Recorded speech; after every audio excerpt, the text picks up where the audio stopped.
आता आपण पाहणार आहोत आहा या स्वराचं चिन्ह।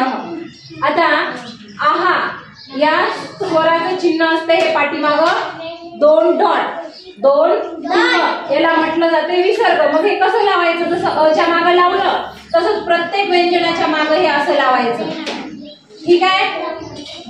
प्रत्येक गला आहा कहा, खला आहा खहा, गला आहा गहा, घला आहा खहा, चला आहा चहा, छला आहा छहा, जला आहा जहा, झला आहा झहा, टला आहा टहा, ठला आहा ठहा, डला आहा डहा, ढला आहा ढहा, नला आहा नहा, तला आहा तहा, थला आहा थहा, डला आहा दहा, धला आहा दहा, नला आहा नहा, पला आहा पहा, फला आहा पहा, बला आहा बहा, भला आहा भहा, मला आहा महा, यला आहा यहा, रला आहा रहा, लला आहा लहा, वला आहा वहा, शला आहा शहा, शला आहा शहा, सोला आहा सहा,